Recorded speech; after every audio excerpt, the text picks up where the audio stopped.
Rebounds start fast, but here's why they end in flames. Why do some relationships feel like they're on fire from the first text? They burn bright, move fast, and feel intoxicating. And then, just as quickly, they fizzle into confusion, frustration, and sometimes heartbreak all over again. If you've ever jumped into a new relationship right after a breakup, or watched someone else do it, you might have witnessed this pattern firsthand. That's a rebound relationship. And while it might feel like a fresh start, there's usually a whole lot more going on under the surface. In this video, we're going to break down exactly why rebound relationships start so fast, why they often crash and burn, and what you can learn, whether you're the rebounder, the new partner, or just the one left behind watching it all happen. Let's begin by understanding what a rebound really is, and why it feels so good at first. A rebound relationship is exactly what it sounds like, a reaction. It's what happens when someone, fresh out of a breakup, jumps into a new relationship quickly, sometimes within weeks, sometimes within days, occasionally, even within hours. But it's not just about timing, it's about why the new relationship is happening. Most rebounds aren't built on genuine compatibility. They're built on pain, loneliness, and the desire to feel better, fast. They offer an emotional escape, a way to numb the sting of the breakup, fill the silence of being alone, or prove to the world, and maybe to yourself, that you've moved on. For some, it's about distraction. For others, validation. For a few, it's even a form of revenge. And at first, it often feels amazing. The attention, the novelty, the chemistry. But beneath that quick spark is often a deeper, unresolved grief, waiting to surface. So why do these relationships ignite with such intensity? That's what we're unpacking next. So why do rebound relationships take off like a rocket? The answer lies in a mix of psychology, biology, and emotional survival mode. After a breakup, especially one that ends abruptly or painfully, the body and mind experience a state of emotional withdrawal, not unlike drug withdrawal, and that's where rebounds come in. Let's break it down. 1. Escaping the pain, the chemical high. When a relationship ends, the brain experiences a drop in feel-good chemicals like dopamine and oxytocin, the same ones responsible for bonding and pleasure. The brain, now deprived, starts craving relief. Enter the rebound. New romantic attention triggers a rush of dopamine, the reward chemical. It makes you feel good, fast. Think of the thrill of a new text message or the rush of flirting with someone fresh. That excitement doesn't just feel good, it chemically numbs the sadness. In fact, psychologists have compared rebounds to painkillers. They don't heal the wound, but they dull the ache for a while. 2. Boosting self-worth, the ego repair mechanism. Breakups can shatter confidence, especially if someone was rejected or blindsided. Suddenly you're questioning your worth. Was I not enough? Am I still desirable? Jumping into a new relationship becomes a form of validation seeking. Getting attention from someone new says, see, someone still wants me. It helps repair a bruised ego and restore a sense of control. Even the public nature of rebounds, posting photos, sharing stories, often isn't about joy. It's about being seen. It's about proving you're over it, even if you're not. 3. Fear of loneliness, the attachment trigger. Some people simply struggle to be alone, especially those with anxious attachment styles. They equate being single with being abandoned, unsafe, or forgotten. So instead of sitting with solitude, they rush to fill the space. Even if the new partner isn't a perfect fit, they're a warm body, a conversation, a momentary escape from the silence. This is especially common among people who didn't have strong emotional support growing up, or who feel emotionally dependent on romantic relationships to feel okay. 4. Not over the ex replacement by proxy. Here's the twist. Many rebounds aren't about moving on, they're about staying stuck. Some people enter a rebound still deeply attached to their ex. They hope that by starting something new, they'll force themselves to forget. Or worse, they're trying to trigger jealousy. The rebound partner becomes a stand-in, a proxy for the person they really want. You'll hear things like, she's nothing like my ex, which is exactly what I need. Or, he's just fun, no drama like before. But if you're constantly comparing the new person to the old one, positively or negatively, you're not really moving forward. You're orbiting your past. 5. The illusion of control. Breakups feel like chaos. A rebound gives the illusion of taking control. I'm not crying, I'm dating. I'm not broken, I've moved on. It feels like action, like progress, like victory. But underneath that rush is often grief still waiting to be processed. In summary, rebounds start fast because they're fueled by urgency, by the need to feel better, by the instinct to not feel alone, by the belief that someone new can solve something old. It's not love, it's survival. But here's the thing about emotional shortcuts. They rarely lead to healing, and the very things that make rebounds thrilling in the beginning often set the stage for the crash to come next. Let's talk about that next. So we've talked about why rebounds start so fast. Now let's talk about why they end, and why they often end in flames. At first everything feels amazing. There's constant texting, late-night calls, fast intimacy, declarations of feelings that seem to come out of nowhere. But very quickly, reality starts to seep in. What seemed like a passionate spark reveals itself as emotional whiplash, and here's why. 1. Entering for the wrong reasons. The foundation of a rebound isn't usually built on compatibility, it's built on urgency, on fear, on avoidance. If you enter a relationship just to escape loneliness, prove something, or hide your sadness, you're not choosing someone, you're using them. That's not always intentional, but it creates a relationship where one or both people are emotionally unavailable from the start. The connection may feel real, but it's really a band-aid, and band-aids fall off. 2. Unhealed heart. Unfair comparisons. Most rebounders haven't taken the time to grieve their last relationship. And that grief doesn't go away just because someone new walks in. It hides. And it shows up in subtle ways, like constantly comparing the new partner to the ex. They might not say it aloud, but it sounds like, "She doesn't get me like my ex did." Or, "He's great, but I miss the way my ex made me feel." Even when the new person does nothing wrong, they still lose to the idealized version of someone else. And that's not a fair fight. 3. False expectations. The rebounder often projects a fantasy onto the new partner. This person is different. This time will be easier. This relationship won't hurt. But that's unrealistic. Every relationship takes work. Every person has flaws. And when the new partner inevitably shows theirs, it triggers disappointment.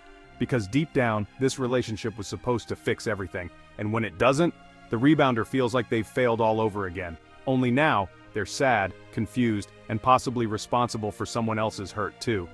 4. Emotional overload and burnout.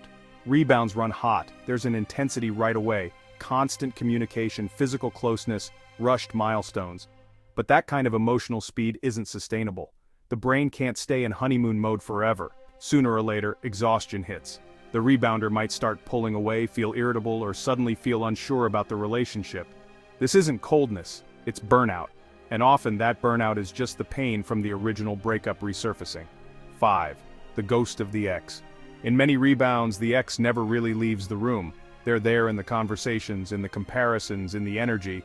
And if someone is still emotionally entangled with their ex, whether with love, anger, or regret, there's no room for a real bond with someone new. Eventually it catches up. They might say the ex's name by accident, or constantly bring up stories, or emotionally shut down during moments that should feel close. That invisible third person starts to weigh on the relationship until it collapses. 6. The inevitable crash. The biggest reason rebounds burn out, they're built to distract from pain, not confront it. But pain doesn't disappear, it waits. And when the new relationship hits its first conflict or starts to feel ordinary instead of thrilling, that pain rises again. Now there's double heartbreak, grief from the past, and guilt or confusion from the present. The rebounder might withdraw overnight, or the new partner might walk away realizing they were never really seen, and what started like a movie ends like a ghosting.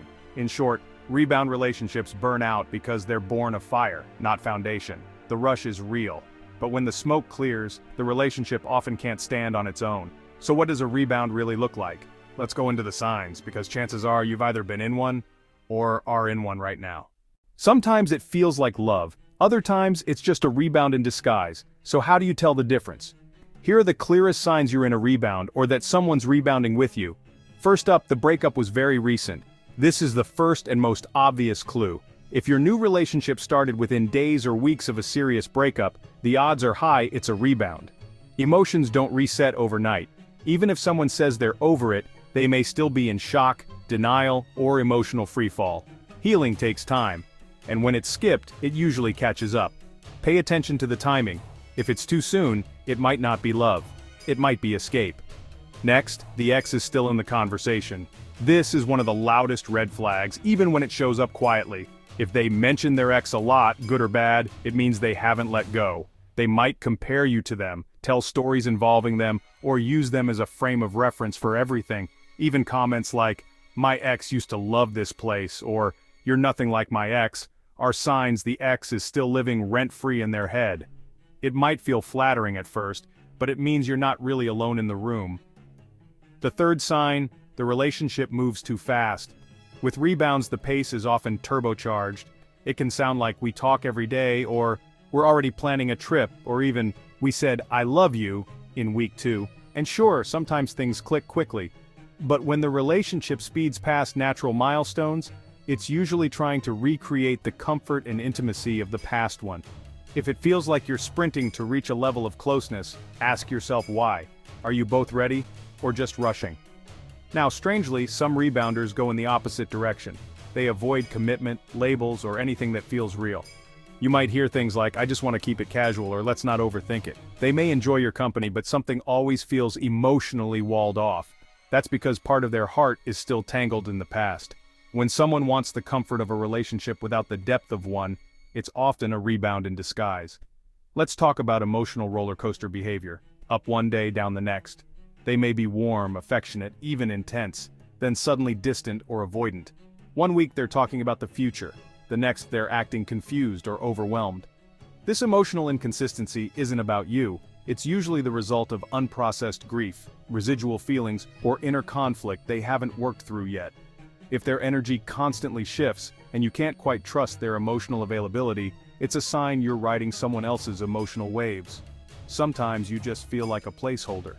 You can't explain it, but you feel like you're filling a role more than forming a bond.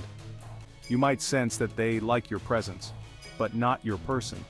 That they're going through the motions of a relationship, but not really connecting. You might notice they seem more into the idea of being with someone than they are with being with you. That's your intuition speaking, don't ignore it. Another sign, they talk about the ex's new life, or keep tabs. This is a subtle one, but important. If your partner is still watching their ex on social media, talking about who they're dating or reacting emotionally to their updates, they're still entangled. Emotionally available people don't track their ex's every move. They're focused on you. Rebounders, though, often still look backward while trying to move forward. You might also notice your needs don't feel met. You might find yourself giving more than you're getting. They may be emotionally unavailable, distracted, or too focused on their own healing to offer real intimacy. If you consistently feel lonely within the relationship, or like you're walking on eggshells, it's a sign you're not truly being seen or chosen. And finally, your gut says something's off. This is the most powerful sign of all. Sometimes everything looks fine on the surface, but deep down you feel it. Something's missing. Something feels unsteady, and you're not sure if they're really in this with you. Trust that. Even if they say all the right things, energy doesn't lie. Rebound relationships can feel like love, but often they're just a reflection of unresolved pain, projected forward. If you're spotting these signs, it doesn't mean you're doomed, but it does mean you need clarity. Next up, let's talk about the cost. What rebound relationships do to everyone involved when they fall apart. When a rebound crashes, it doesn't just disappear quietly. It leaves emotional wreckage, sometimes worse than the original breakup. Let's talk about what happens to everyone involved. First, the person doing the rebounding. At first, the rebound feels like a life raft, comforting, exciting, even hopeful. But over time, the distraction fades. And what's left? All the pain they were trying to outrun. They may realize they never really healed from their last relationship. And now they've dragged someone else into that pain. Without space to reflect or grow, they risk repeating patterns, delaying real healing, and feeling even more empty than before. Next, the new partner, the one who got into the rebound unknowingly. They often feel confused, used, or even betrayed. They might wonder, was any of this real? Was I just a placeholder? Being in a rebound relationship can trigger deep insecurity, especially when it becomes clear they were never the center of the relationship, just a temporary fix for someone else's wounds. And finally, the ex, watching it all unfold. If your ex jumps into a rebound, it can sting. It feels like replacement, like what you had meant nothing, but the truth is, rebounds are rarely about you. They're about your ex's inability, or unwillingness, to sit with discomfort. That doesn't make it hurt any less, but it can offer perspective. You weren't erased, you just weren't part of their coping strategy.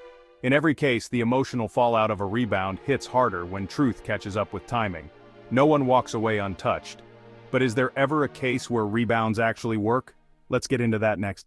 We've heard it 100 times, rebounds never last. But is that always true? Not necessarily. Surprisingly, research shows that some rebound relationships actually do work out, and even lead to long-term love. But there's a key difference: the ones that succeed evolve beyond being a rebound. In one study, people who started dating soon after a breakup reported higher self-esteem, less attachment to their ex, and faster emotional recovery. Why? Because they weren't just avoiding pain, they were open to something new. A successful rebound is less about how fast you move on, and more about why you're moving on. If the new relationship helps someone grow, reflect, and build a new connection, not just escape the old one, it has a fighting chance. Some couples who started as rebounds eventually admitted they processed their past while building something genuine. One researcher even called it a phase, not a sentence. The rebound label can fall away if the relationship shifts from reaction to intention. So yes, rebounds can work, but only if they stop being rebounds and become real relationships. Which brings us to the practical question: what should you do if you're in one now, or if someone close to you is? That's next.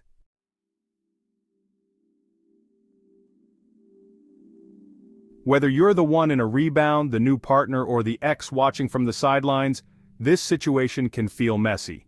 So here's how to navigate it, no matter which role you're in. If you're in a rebound relationship yourself, first, be honest, with yourself and with them. Ask, am I with this person because I like them or because I hate being alone? Do I feel ready for love or am I still nursing a wound? There's no shame in needing comfort, but clarity matters. If you genuinely like your new partner, take it slow, let it breathe, and don't skip the healing just because you're dating again. Journal, reflect, get quiet with yourself. The pain you avoid will wait for you. Also, be fair to the other person. Don't lead them on if you're not sure.